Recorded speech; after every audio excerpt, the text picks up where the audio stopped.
Espero que todos tenham tido uma semana abençoada na presença de Cristo, lembrando-se de quem Ele é, de quem nós somos nele, e assim tenhamos caminhado perseverantes ao longo dessa semana. Hoje, irmãos, nós entramos então no finalzinho da nossa série de mensagens, né? Ao longo de todo o mês de janeiro estivemos meditando na carta de Paulo aos Colossenses, né? E meditamos sobre o tema da supremacia de Cristo. Nós vimos a supremacia de Cristo sendo evidenciada, melhor, sendo proclamada de diversas formas. Vimos a supremacia de Cristo sendo defendida contra os falsos mestres, contra a falsa religião. E hoje pela manhã nós entramos então nessa reta final da nossa série, onde veremos a supremacia de Cristo sendo evidenciada. Esse é o tema da manhã e também da noite. Mais especificamente, agora pela manhã, veremos a supremacia de Cristo sendo evidenciada na vida cristã. E aí, diante disso, eu queria te convidar a abrir a sua Bíblia na carta de Paulo aos Colossenses, capítulo 3, onde faremos a leitura do verso 1 ao verso 17.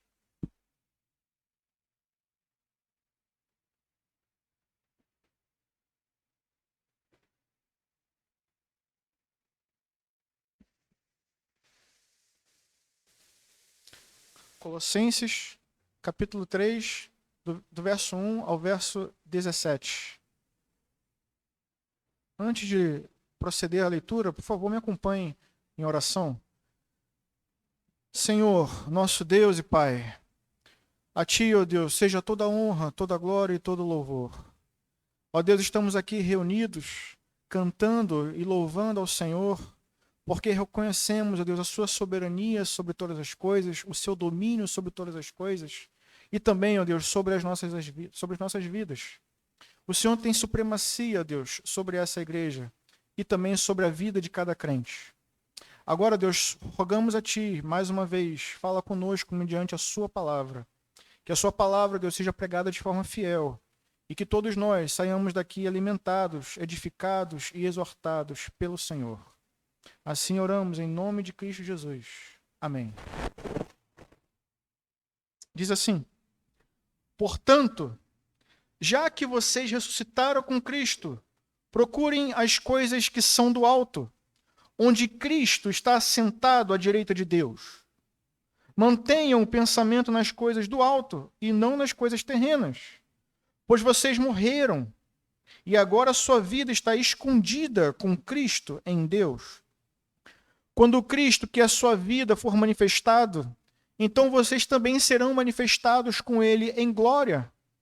Assim, façam morrer tudo o que pertence à natureza terrena de vocês: imoralidade sexual, impureza, paixão, desejos maus e ganância, que é idolatria.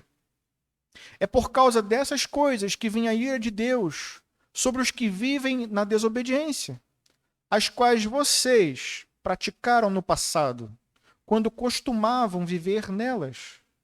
Mas agora, abandonem todas essas coisas: ira, indignação, maldade, maledicência e linguagem indecente no falar. Não mintam uns aos outros, visto que vocês já se despiram do velho homem com as suas práticas e se revestiram do novo, o qual está sendo renovado em conhecimento à imagem do seu Criador. Nessa nova vida já não há diferença entre grego e judeu, circunciso e incircunciso, bárbaro e cita, escravo e livre, mas Cristo é tudo e está em todos. Portanto, como povo escolhido de Deus, santo e amado, revistam-se de profunda compaixão, bondade, humildade, mansidão e paciência. Suportem-se uns aos outros e perdoem as queixas que tiverem uns contra os outros. Perdoem como o Senhor lhes perdoou. Acima de tudo, porém, revistam-se do amor, que é o elo perfeito. Que a paz de Cristo seja o juiz em seu coração, visto que vocês foram chamados para viver em paz, como membros de um só corpo. e sejam agradecidos. Habite ricamente em vocês a palavra de Cristo. Ensinem e aconselhem-se uns aos outros, com toda a sabedoria. E cantem salmos, hinos e cânticos espirituais com gratidão a Deus em seu coração. Tudo o que fizerem, seja em palavra, seja em ação, façam em nome do Senhor Jesus, dando por meio dele graças a Deus. Amém, irmãos? Um texto maravilhoso. Tem muito a falar conosco. A verdade, irmãos, é que preparando essa série de mensagens, eu percebi que a gente poderia passar longos meses debruçados sobre essa carta, destrinchando cada aspecto desse, que tem muito realmente a nos ensinar, a nos exortar sobre o que é realmente viver debaixo dessa supremacia maravilhosa, que é a supremacia de Cristo.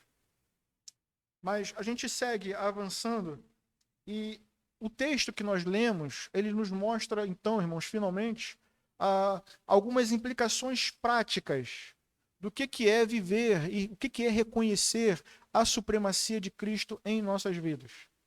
Nós avançamos no capítulo 1 e 2, basicamente montando uma base doutrinária para agora finalmente começar a ver implicações mais diretas, mais práticas do que é a vida cristã, do que é ter o Senhor Jesus Cristo, de fato, como Senhor de nossas vidas, como cabeça da igreja.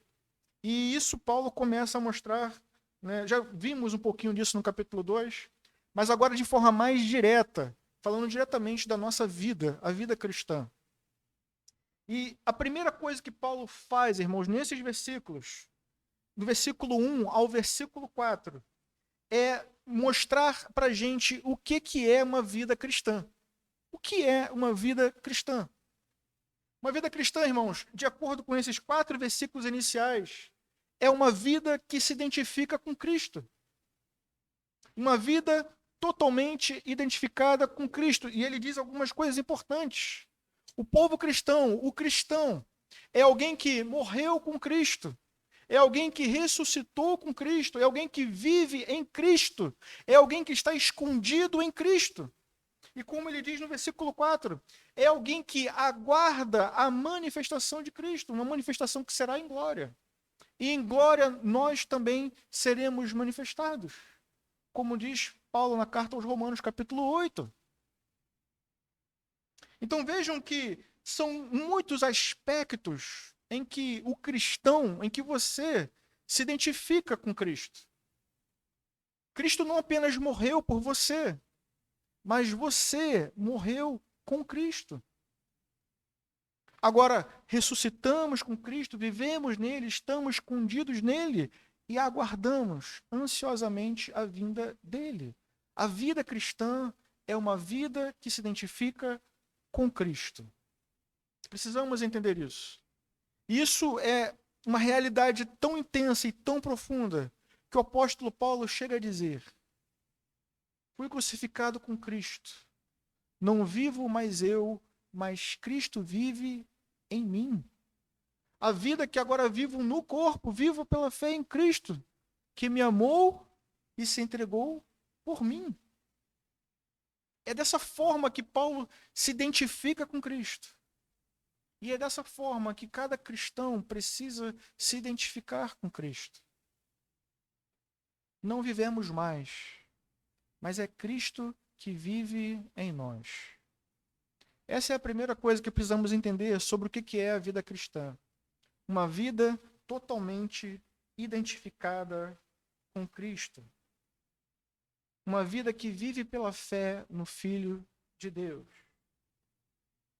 Agora vejam, se tudo isso é verdade,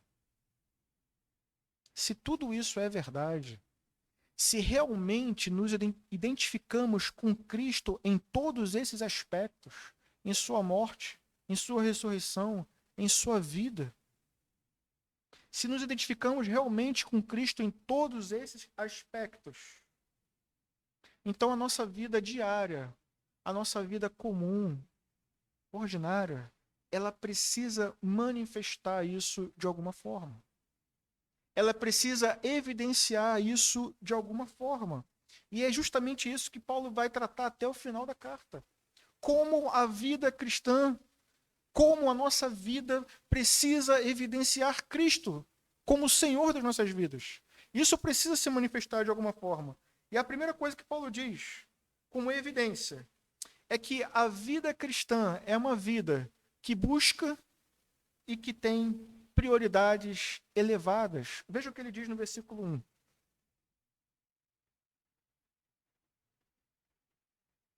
A vida cristã possui buscas e prioridades elevadas. Ele diz: portanto, já que vocês ressuscitaram com Cristo, procurem as coisas que são do alto, onde Cristo está assentado à direita de Deus. Mantenham o pensamento nas coisas do alto e não nas coisas terrenas. Vejam que, então, em segundo lugar, o cristão é alguém que ele possui uma busca elevada, ele possui um pensamento em coisas elevadas.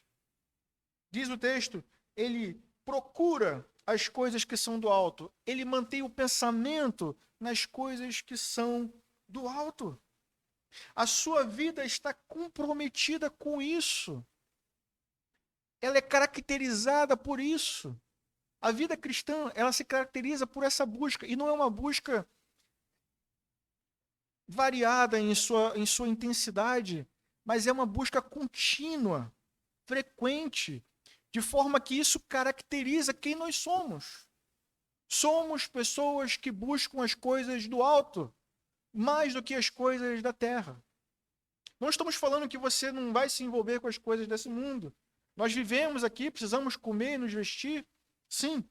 Mas vejam, a ênfase, a preocupação, a prioridade não está na busca pelas coisas deste reino, mas pelas coisas do reino dos céus.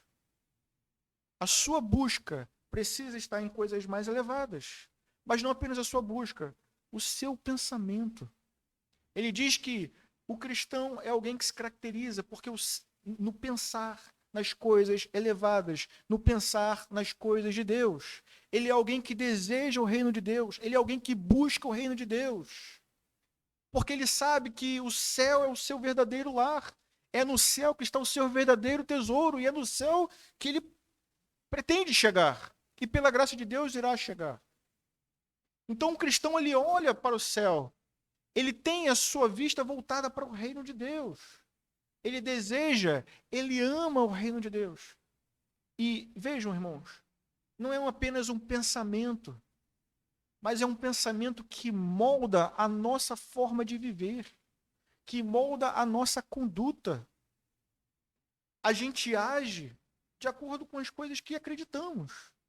A gente age de acordo com aquilo que a gente realmente acredita.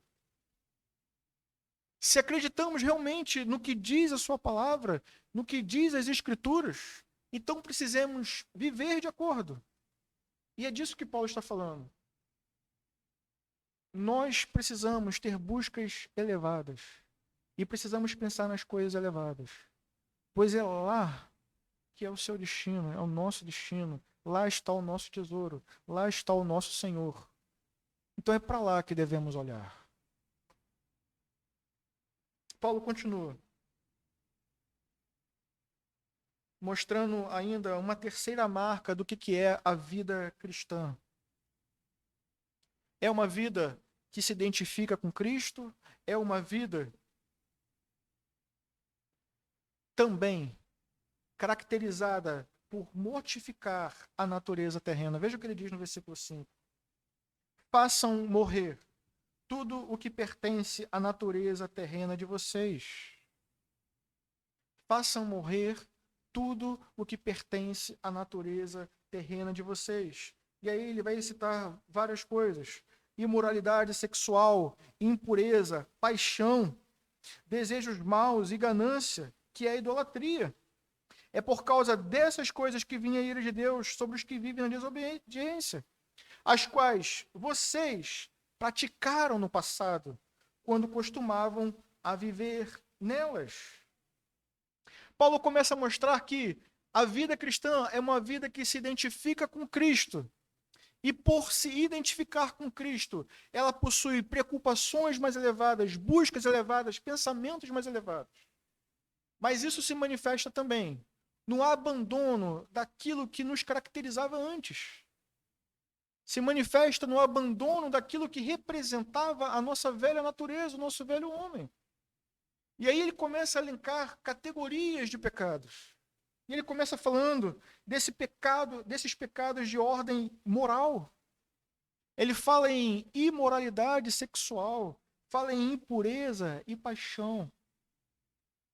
São três coisas, irmãos, que estão intimamente relacionadas. Intimamente relacionadas.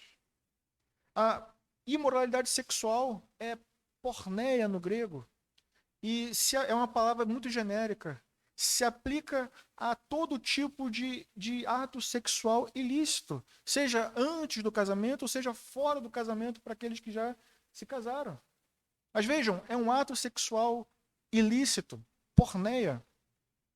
Por outro lado, a impureza, né, na nossa versão, na NVI, vem como impureza, ou lascívia, né? Ela é a carfasia no grego. E essa palavra, originalmente, irmãos, ela era aplicada ao aspecto de quem olha para uma ferida infectada, né? Aquela coisa repulsiva, né? Paulo pega essa mesma palavra para se referir a esse tipo de ato sexual, que é considerado repulsivo, desprezível por nós. Mas também, vejam, é um ato sexual. Mas ele termina falando de algo que não é tanto um ato. Ele fala da paixão, paphos. Paphos não é um ato sexual, irmãos. Mas é um desejo que está por trás do ato sexual. É o desejo que exerce domínio sobre o indivíduo a ponto de não ser saciado, melhor, de só ser saciado quando ele é executado e quando ele é cumprido. É o impulso, o Hernandes Dias Lopes vai dizer, é o impulso sexual que não descansa até ser satisfeito. E aí vejam que a gente às vezes costuma, né, estabelecer uma hierarquia entre essas coisas. Né? A gente se escandaliza, né, com a prostituição, com a coisa executada, com o adultério, com a fornicação. Mas vejam que Paulo pega todas essas coisas, pega todos os atos, mas inclui aqui também algo que antecede a prática desses atos. Ele fala do que está por trás. Ele fala do desejo, ele fala da paixão, desse impulso sexual que o homem natural não consegue refrear. A gente tem dois exemplos na Bíblia que falam sobre esse impulso. Um é Davi com Betseba. Esse impulso dominou Davi ao ponto dele trazer aquela mulher para o palácio, utilizar a sua autoridade de rei e ter relações com uma mulher que era casada. O filho de Davi também cometeu o mesmo ato. Aminon cometeu um estupro contra sua própria irmã, motivado pelo quê? Pelo desejo sexual que ele não conseguiu controlar, por essa paixão. Então vejam que às vezes a gente diferencia as coisas, estabelece hierarquias, mas elas estão ali em pé de igualdade. Todas elas lutando contra essa nova natureza. Ou melhor, você como cristão não deve mais se entregar a essas coisas. Paulo avança, não trata apenas de pecados sexuais, mas trata também de pecados de ordem social. Né? Ele fala de desejos maus. Né? Desejar mal para o outro, desejar as coisas do outro. Ele fala de ganância, no versículo 7, parte B. Ganância, esse desejo insaciável de sempre querer mais, mais coisas, mais prazer, nunca satisfeito, nunca satisfeito. Paulo fala dessas coisas, desejos malignos, ganância. E vejam que no final, Paulo pega tudo isso, irmãos. Todas essas coisas. Todos esses atos sexuais. Toda essa imoralidade toda essa perversão social, ele enquadra dentro de uma única coisa. Ele diz, tudo isso é idolatria. Idolatria. Porque no final das contas, todas elas se resumem em uma única coisa. Se resumem em alguém que prioriza essas coisas, que busca mais estas coisas do que o próprio Deus. O prazer sexual acima do deleite em Deus. A busca pelas coisas acima do deleite em Deus. E aí não poderia ser diferente. Paulo usa aqui a mesma expressão que ele usa em Romanos 1. A ira de Deus se manifesta sobre essas coisas. Porque, afinal de contas, é um ato de impiedade. Essas coisas estão ocupando o lugar que deveria ser exclusivo de Deus. Estamos buscando satisfação em coisas, em prazeres, que só são realmente encontrados em Deus. E quando colocamos qualquer coisa no lugar de Deus, então temos um ato de idolatria em nossos corações. E isso pode se manifestar de diversas formas. De diversas formas. É o emprego dos sonhos. É a família dos sonhos, o relacionamento dos sonhos, a prosperidade dos sonhos. Quando essas coisas que não são mais em si mesmas, mas elas tomam uma proporção tão elevada, devemos tomar cuidado. Estamos sujeitos ao pecado da idolatria. Mas vejam, Paulo continua. Não apenas essas coisas, mas Paulo fala de algo ainda que parece tão trivial. Ele fala dos nossos temperamentos. Né? A gente considera tão normal alguns temperamentos, mas veja que Paulo pega tudo isso e diz, não, isso aqui não é normal. Isso aqui não é compatível com a nova vida que você diz ter em Cristo. E vejam as coisas que ele começa a falar no versículo 8. Abandonem todas essas coisas. E aí ele diz, ira, indignação, maldade. A gente se espanta com os pecados sexuais e coloca eles num nível, num patamar, né, de o pecado, né, de o escândalo. Mas vejam que Paulo chega ao ponto de falar do nosso comportamento. E nosso comportamento uns com os outros. A ira, esse sentimento explosivo, descontrolado.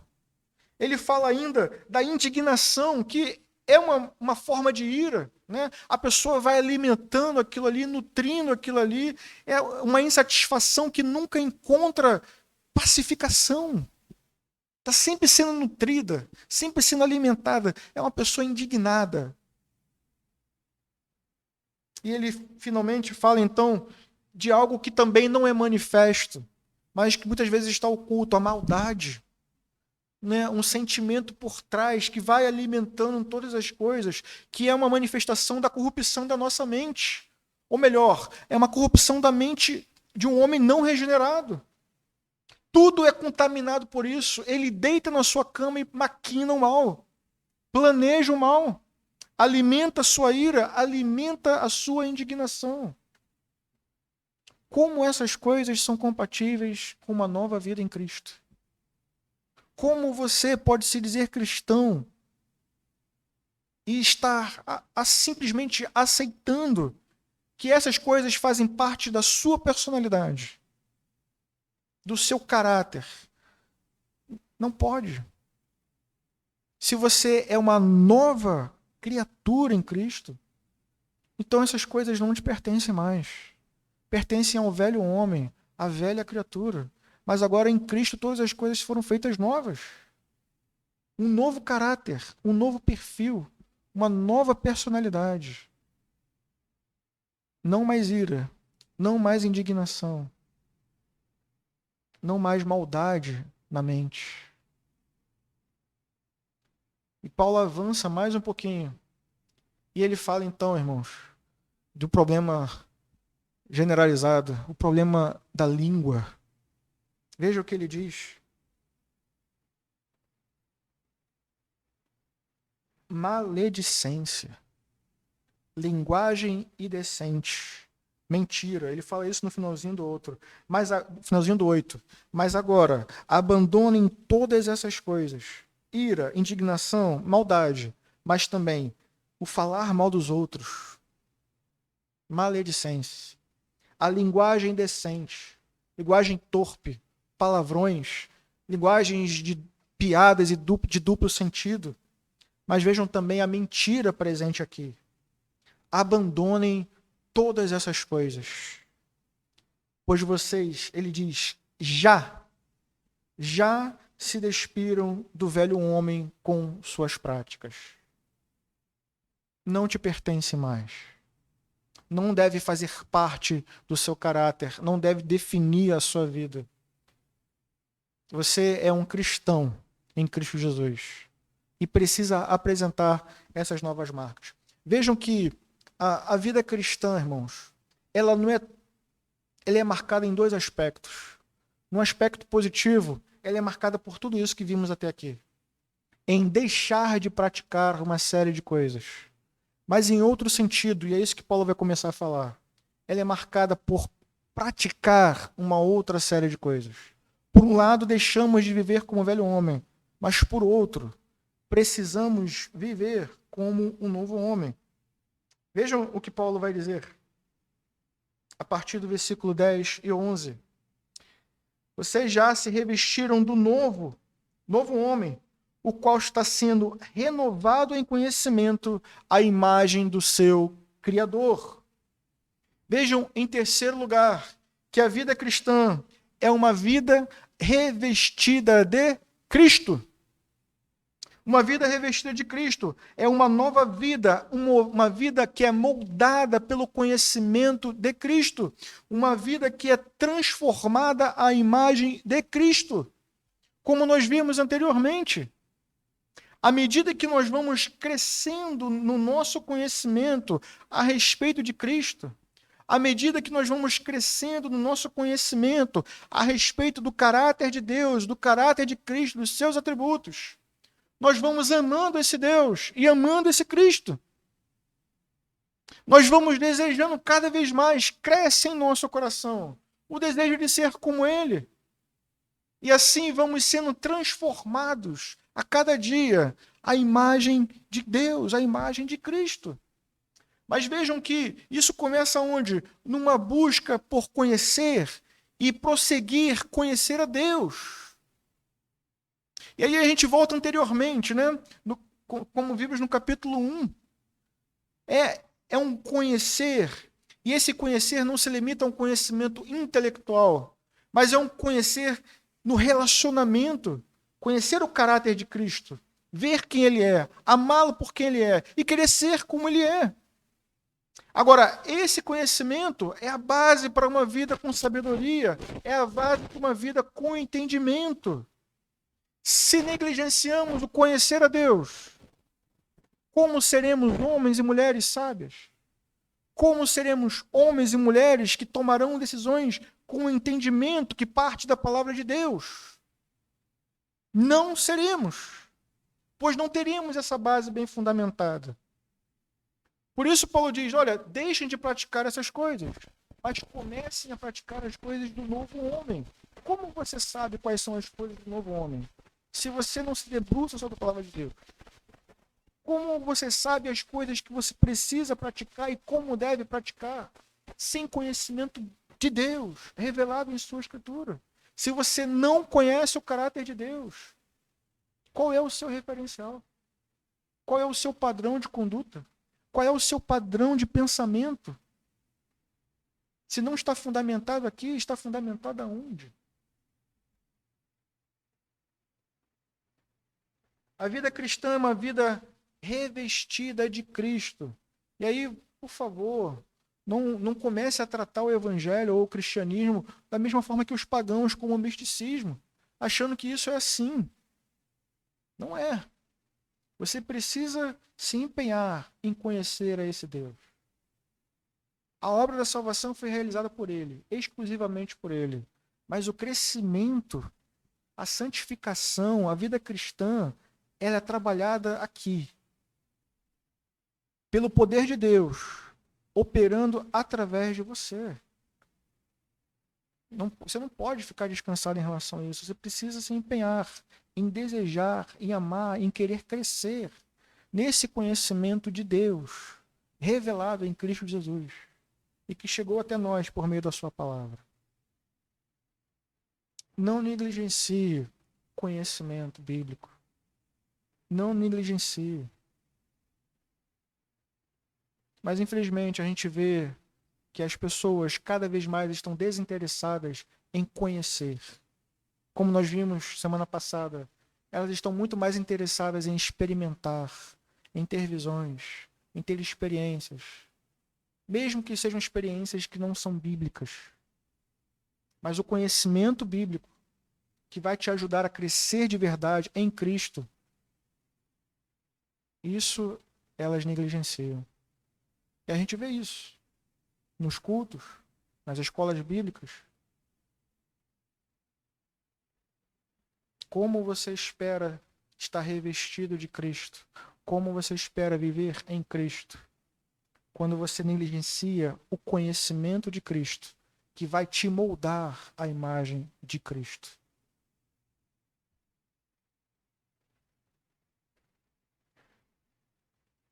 Paulo fala ainda de uma boa notícia, irmãos.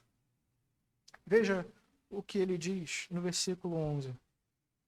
Nossa vida, nessa nova vida, já não há diferença entre grego e judeu, circunciso e incircunciso, bárbaro e cita, escravo e livre, mas Cristo é tudo em todos. Sabe o que Paulo está dizendo aqui? Paulo está mais uma vez combatendo os gnósticos. Os gnósticos diziam que o conhecimento pleno da divindade era algo exclusivo de uma elite espiritual. Você não poderia ter, somente os mais elevados, somente os iniciados no gnosticismo. Era um conhecimento restrito. Agora vejam a realidade do Evangelho. Paulo está dizendo, nada disso. Todas essas barreiras caíram por terra. Não existem mais barreiras sociais, não existem mais barreiras políticas, não existem mais barreiras culturais, não existe nenhum tipo de barreira.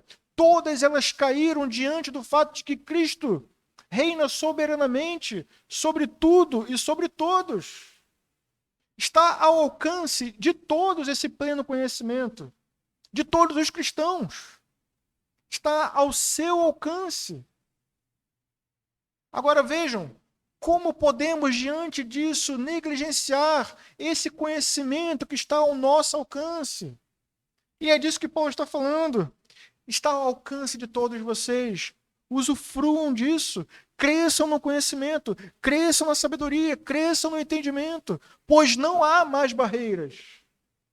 Não há mais barreiras, não importa a sua nacionalidade, a sua etnia, a sua posição social. Se você é um escravo, se você é livre, se você possui muita cultura ou nenhuma cultura, como são escitas, se você está circuncidado ou não, se você professa uma determinada religião ou não, se você é judeu ou não, se você está em Cristo, esse conhecimento está ao seu alcance. É uma maravilhosa notícia, irmãos. Não há mais barreiras. Não existem mais povos. Existe apenas um único povo. E ele diz quem é esse povo. Um povo, versículo 12, escolhido. Um povo exclusivo de Deus, um povo santo. Ainda no versículo 12, ele fala de um povo amado de Deus. E um povo perdoado por Deus. E ainda no versículo 14, membros de um só corpo. Povo escolhido por Deus na eternidade, escolhido em amor. Povo separado por Deus, povo amado por Deus, perdoado por Deus. De quem ele está falando? Da igreja, dos cristãos. E ele termina dizendo, mas vejam, não é apenas você individualmente, é você coletivamente, você é parte de um povo, você é parte de um corpo, o corpo de Deus, cujo cabeça é Jesus Cristo, nosso Senhor. Não há mais povos, há um único povo. E aí, novamente, uma vez que todas essas barreiras caíram, Uma vez que todas essas barreiras caíram e Cristo reina soberanamente, eu e você precisamos viver uma vida digna de Cristo. Digna de Cristo. E aí eu aproveito aquele exemplo de John Stott. Se eu não me engano, foi John Stott que diz. Uma vida digna é uma vida que a gente pega e coloca na balança a nossa conduta, a nossa forma de pensar, a nossa forma de agir. E a gente coloca na outra balança os atributos de Deus, o seu caráter, a sua forma de pensar e agir. E essas duas coisas, você, o seu caráter, o seu perfil e Deus, precisam estar em equilíbrio. Isso é uma vida digna. Como já disse anteriormente, o padrão é esse: sede santos como eu sou santo. Amai uns aos outros como eu vos amei. Esse é o padrão bíblico. A sua vida precisa ser uma vida digna de Cristo. Estar compatível com a vida de Cristo. E aí ele começa a falar, como é que é isso? Quais são essas marcas? Ele fala de, em primeiro lugar, no versículo 3, versículo 12. Melhor, capítulo 3, versículo 12. Como povo escolhido de Deus, santo e amado, revistam-se de profunda compaixão, bondade, humildade, mansidão e paciência. Suportem-se uns aos outros, perdoem as queixas uns dos outros, perdoem como o Senhor lhes perdoou. E, acima de tudo, revistam-se do amor, que é o elo perfeito. Então vejam o que significa estar revestido de Cristo. Significa ser moldado ao padrão de Cristo. E a gente encontra esse padrão em todo o Evangelho. A conduta de Cristo é exemplar para nós. Vejam, uma profunda compaixão. A palavra no grego aqui que Paulo utiliza, ela fala de uma compaixão, de se compadecer pela miséria do seu próximo, mas uma compaixão que vem de dentro, vem das entranhas. Uma compaixão profunda pela miséria do seu irmão. E aí, irmãos, é tanto a miséria física quanto a miséria espiritual também. É o compadecer-se, é enxergar que o seu irmão é mais fraco que você. E ao invés de você rejeitá-lo, você servir de apoio para ele. Quando Paulo fala lá na frente, suportai-vos uns aos outros, não é simplesmente tolerai-vos uns aos outros, mas é servir de apoio, de suporte, para que ele continue na caminhada e caminhe com você, com seu auxílio. Ou melhor, com o auxílio de Deus, através de você. Um exemplo muito bom disso aqui é o exemplo de José no Egito. Né? Aliás, ele preenche quase todas as questões aqui, né? Bondade, humildade, longanimidade, que já vimos, né? Essa paciência em suportar as pessoas que são difíceis de serem suportadas. Né? Macrofímia, a palavra no grego. Vejam que José foi vendido pelos seus próprios irmãos, mas depois, lá na frente, nós vimos isso no relato de Gênesis, ele oferece suporte físico, em primeiro lugar. Ele prover alimento para os seus irmãos, para o seu povo que ia padecer de fome. Isso é compadecer-se. Mas vejam que ele não para aí, ele realmente perdoa os seus irmãos ao ponto de não olhar mais para aquilo que eles fizeram no passado. Não é que ele tenha esquecido, mas é que isso foi perdoado. E o que José faz ali aponta para o que Cristo fez por mim e por você. Na cruz, os nossos pecados foram perdoados e perdoados de forma definitiva. Não que Deus tenha se esquecido dos nossos pecados, mas que ele não coloca mais isso diante de nós. Ele não imputa mais essa culpa diante de nós ou em nós. Mas toda dívida foi cancelada, todo pecado foi perdoado. Não há mais dívida, não há mais motivo para que você seja acusado diante de Deus, pois foram perdoados. Seu perdão precisa ser assim, aos moldes do perdão de Cristo, o perdão de Deus por nós. As pessoas costumam dizer, né, quem tem dificuldade de perdoar permanece preso, escravo da ofensa e escravo do ofensor. Hernandes vai dizer, come com o ofensor, almoça com o ofensor, deita com o ofensor, perdoe. Perdoe. Como Cristo, como Deus te perdoou em Cristo Jesus. Profunda compaixão, bondade, humildade, mansidão. Né? Mansidão, irmãos, não é fraqueza. Mansidão é a capacidade de controlar o poder que nós temos em reagir. É poder sob controle. Você tem o poder de reagir, o poder de revidar. Mas pela graça de Deus e o Espírito de Deus operando em nós, nós administramos esse poder. Isso é mansidão, não é fraqueza. É poder sobre controle. Já falei do suporte fraternal, já falei do perdão. Mas vejam, todas essas coisas, há uma coisa que une todas essas coisas. É o amor. Vejam o que ele diz no versículo 14. Acima de tudo, porém, revistam-se do amor, que é o elo perfeito. Ou seja, o amor, ele une todas essas coisas de forma perfeita. Né? Alguns usam a metáfora do cinto, né? como que une toda essa vestimenta, ou então como uma capa que é jogada por cima, e que de fato dá uma beleza. O amor.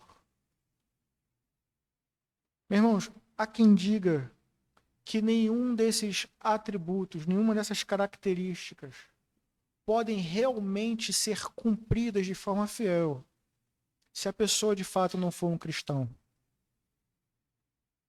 Embora o mundo fale de amor, pregue o amor, o verdadeiro amor, ele só consegue ser praticado e vivido pelo verdadeiro novo homem, por aquele que verdadeiramente nasceu de novo, foi regenerado.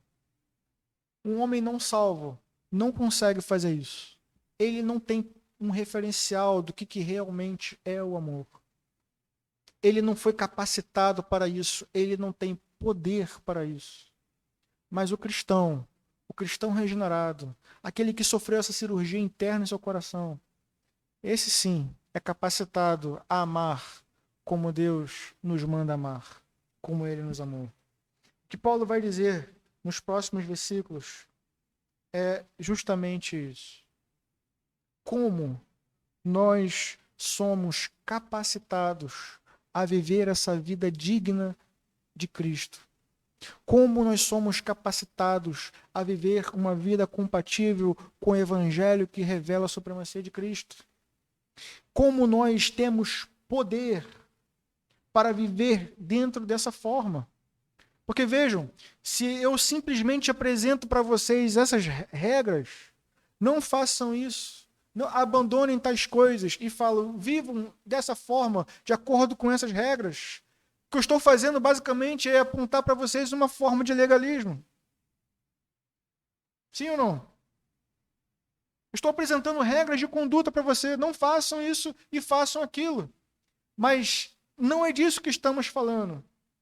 Estamos falando de uma nova vida que nos é dada pelo poder de Deus em Cristo Jesus.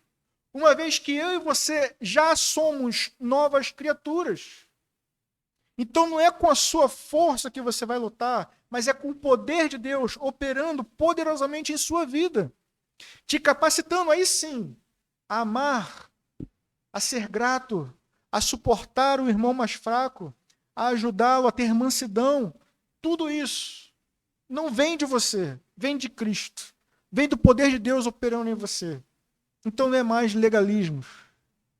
É a atuação poderosa de Deus em nossas vidas. Agora, vejam que interessante. Como? Aí, mais uma vez, não é que isso simplesmente vai brotar, né? Mais uma vez, Paulo nos diz como isso acontece. Ele nos diz como essa vida é possível em Cristo. Versículo 15, ele diz que a paz de Cristo seja juiz em seus corações, visto que vocês foram chamados a viver em paz como membros de um só corpo. A primeira fonte de poder é justamente essa paz de Cristo. E aqui Paulo não está falando de uma paz como a nossa condição agora em relação a Deus. Éramos inimigos e agora, através de Cristo, fomos reconciliados e temos paz com Deus. Não é disso que Paulo está falando, essencialmente, embora isso esteja incluso aqui. Mas o que Paulo está falando é de um poder que nos é dado, um poder para arbitrar, um poder para julgar. Mas vejam, julgar de acordo com a paz de Cristo. Ou seja, a paz de Cristo é uma forma, é um poder que é dado ao cristão para ele conseguir realmente discernir o certo do errado, se algo vai bem ou não, e então tomar as decisões devidas. Ele diz, né? A paz de Cristo na vida do cristão é o seu estado natural, mas a ausência da paz indica que algo não vai bem. Indica que algo está errado. Então, na sua conduta com seu irmão, quando há falta de paz, é preciso parar, é preciso avaliar se estamos caminhando de maneira correta. A paz de Cristo é um poder conferido à igreja para ajudá-la a discernir o que deve prevalecer. A paz de Cristo seja o árbitro em vossos corações. Agora, como você espera poder avaliar e julgar, mais uma vez, sem o conhecimento de Deus? Né? Vejam que as coisas elas estão interligadas, estão sempre voltando. O tema sempre volta. Olha como ele diz, qual é o segundo poder no versículo 16. A palavra de Cristo habitando ricamente em vós. A palavra de Cristo habitando em você, meu irmão, é o poder para caminhar e para ajudar outros na caminhada. É isso que Paulo diz no versículo 16. Vejam o que ele diz. Habite ricamente em vocês a palavra de Cristo. Ensinem e aconselhem uns aos outros com o quê? Com toda a sabedoria. Mas, obviamente, essa sabedoria também é a sabedoria de Cristo. Não uma sabedoria segundo os homens, não as vãs filosofias, não os falsos ensinos, mas um conhecimento de Cristo pleno. Habite a palavra de Deus ricamente em nós. Isso é importante porque é daí que vem o nosso poder para viver de maneira digna. E não apenas para que você viva, mas para que você também ajude outros nessa caminhada. Ele fala de alguém que caminha e ajuda os outros. Ele fala sobre aconselhar e ensinar uns aos outros. Como você espera aconselhar sem o conhecimento da palavra de Deus? Como você espera ajudar o seu irmão sem o conhecimento da palavra de Deus? Isso é um problema para você, mas é um problema para toda a comunidade. Porque nós precisamos uns dos outros, ajudamos uns aos outros. Às vezes eu teria uma palavra para te apoiar, mas às vezes você teria uma palavra de apoio para mim. Mas como essas relações vão funcionar? Como o relacionamento comunitário, familiar, como irmãos vai funcionar? Se falta conhecimento de Cristo em nós, então a gente vai aconselhar de acordo com o padrão do mundo, de acordo com os conselhos do mundo, de acordo com as filosofias do mundo. E teremos uma igreja parecida com o mundo, nem um pouco identificada com Cristo. Vejam que é um problema que vai gerando outro. Mas se você e eu, de fato, buscarmos conhecer a Cristo e a palavra de Cristo habitar em nós, então não apenas viveremos, mas ajudaremos outros a viver de acordo com a palavra de Deus. Por fim, Paulo fala ainda de um outro poder. Versículo 17. Veja o que ele diz.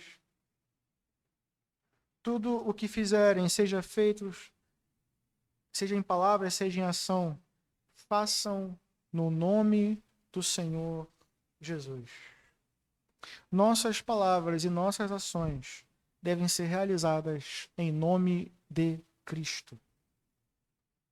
Não deve haver em nossa vida nada que seja incompatível com a vida de Cristo, nem na nossa forma de pensar, nem na nossa forma de agir.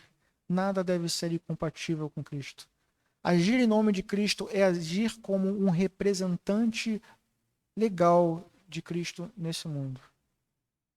É andar nesse mundo como Cristo andou, é pensar de acordo com o padrão dele, é agir de acordo com o padrão dele. Esse poder, mais uma vez, nos foi dado. Que poder, David? O poder de falar e agir como um representante legítimo de Cristo. Esse poder foi dado a mim, ele foi dado a você também.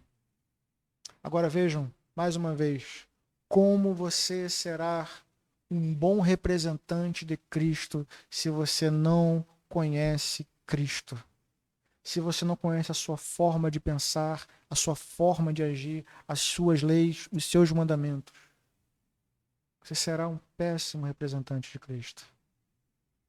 Mas uma vez que a palavra de Deus habite ricamente em seu coração, que você busque diligentemente conhecer a palavra de Deus e viver de acordo com ela, então você será moldado ao padrão de Cristo e viverá de acordo com Cristo, ajudará outros a caminharem de acordo com esse mesmo padrão e será um representante de Cristo para a glória de Deus.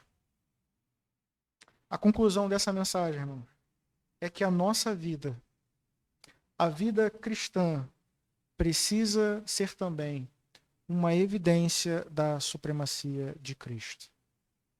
Falamos da supremacia de Cristo em vários aspectos, evidenciada, proclamada de vários aspectos. Mas a gente começa a ver hoje que ela precisa ser evidenciada. E ela precisa ser evidenciada na sua vida. Quando você vive uma vida verdadeiramente cristã. E aí eu queria pensar algumas coisas com você. Será que de fato as nossas vidas são vidas dignas de Cristo, compatíveis com Cristo? E aí a gente começa a usar o texto que nós lemos para fazer algumas perguntas para a nossa reflexão. Pense nas suas buscas, nas suas prioridades. Nós vimos que o cristão é alguém que se identifica com Cristo em vários aspectos. E isso você pode dizer para mim. Que se identifica com Cristo em sua morte, em sua ressurreição, em sua vida. Agora, pense se de fato as suas buscas demonstram isso. Quais são as suas prioridades? Quais são as suas buscas? Você de fato vive buscando as coisas do alto? Os seus pensamentos realmente estão voltados para as coisas do alto onde Cristo está? De onde ele virá buscar a sua igreja e para onde ele levará a sua igreja? Ou será que você busca as coisas deste mundo e as suas prioridades são as prioridades desse mundo? Precisamos pensar nisso de maneira honesta, irmãos. O que de fato você busca? O que de fato é prioridade em sua vida? Porque, afinal de contas, se você vive como ímpio, pensa como ímpio, age como ímpio, será que de fato você se identifica com Cristo? Ou será que você se identifica com o mundo? Se você busca as mesmas coisas que o mundo busca, ama as mesmas coisas que o mundo ama, anseia e deseja pelas mesmas coisas, não é com Cristo que você se identifica, mas é com o mundo que você diz que abomina. Quais são as suas buscas? Quais são as suas prioridades? São realmente as coisas do alto? Infelizmente, irmãos, todos nós também somos testemunhas de alguns que estavam entre nós e não estão mais, porque buscaram e priorizaram outras coisas que não o reino de Deus. buscaram riquezas, buscaram prazer, buscaram outros tipos de conhecimento, outras filosofias, porque perderam de vista o reino dos céus. Perderam de vista o tesouro que está guardado para nós em Cristo Jesus. Perderam de vista. Não estão mais entre nós. E começa por aqui. Diziam que se identificavam com Cristo, mas na prática as suas obras mostraram que não. Amaram mais o mundo e as coisas do mundo do que a Deus. Avalie realmente quais são as suas prioridades, quais são as suas buscas, o que te motiva, como você pensa. Você realmente se identifica com Cristo em todas essas coisas?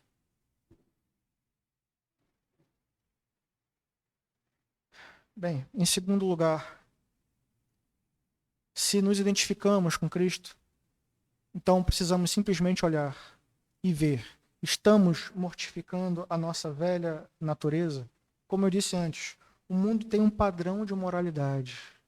O mundo tem um padrão de comportamento social. O mundo tem uma maneira de falar. E nada dessas coisas é compatível com a vida cristã. Nem o seu padrão de moral, nem o seu padrão de comportamento social, nem a sua forma de falar, nada é compatível com o Evangelho.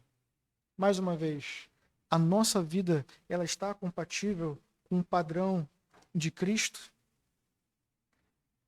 Se viver de acordo com o padrão moral deste mundo, se você vive de acordo com o padrão moral desse mundo, se você aprova o padrão moral deste mundo, mais uma vez, também não é com Cristo que você se identifica. Mas se você verdadeiramente é um cristão e se identifica com Cristo, então viva de acordo com os padrões de Cristo e viva capacitado pelo poder de Cristo. Essa mensagem, ela não apenas diz o que você não deve fazer e também não diz apenas o que você deve fazer, mas ela nos fornece a fonte do poder. Você não deve se empenhar nessas coisas com as suas próprias forças, você não vai conseguir. Mas vejam que em Cristo, todos nós somos capacitados a viver uma vida digna do Evangelho. E graças a Deus por isso. Graças a Deus porque Cristo reina soberanamente sobre tudo, mas também sobre todos nós. E nos capacita a viver uma vida digna do Evangelho de Cristo. Amém? Vamos orar?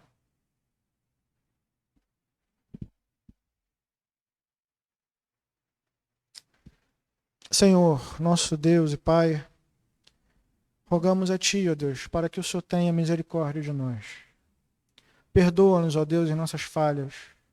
Perdoa-nos, ó Deus, em todas as vezes em que dissemos que nos identificamos com o Senhor em todas essas coisas, mas mostramos algo completamente diferente em nossa conduta. Que o Senhor, Deus, trabalhe em nós, moldando o nosso caráter, moldando a nossa forma de pensar e de agir. Que não sejamos, ó Deus, homens e mulheres que vivem de acordo com os padrões de conduta desse mundo, mas alicerçados em Ti, com o conhecimento que vem de Ti, possamos então, ó Deus, ser transformados à Sua semelhança, crescer no conhecimento, mas crescer também, ó Deus, a Tua imagem e a Tua semelhança.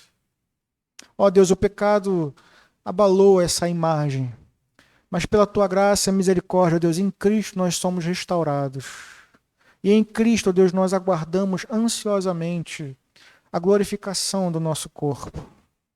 Ó Deus, até lá rogamos a Ti, fortalece o Teu povo, ó Deus, fortalece a Tua igreja, que possamos, ó Deus, ser moldados por Ti e em todo momento buscar as coisas mais excelentes, pensar nas coisas mais excelentes. E essas coisas, ó Deus, não estão nesse mundo, essas coisas estão no reino dos céus. Que não podamos perder esse reino de vista, ó Deus, e nem esse rei de vista, mas que possamos caminhar firmes e seguros, sabendo que o Senhor não apenas nos orienta como devemos proceder, mas nos capacita, ó Deus, poderosamente a viver de uma maneira digna do teu poderoso evangelho. Trabalha em nós, ó Deus, e através de nós. Assim oramos, em nome de Jesus. Amém.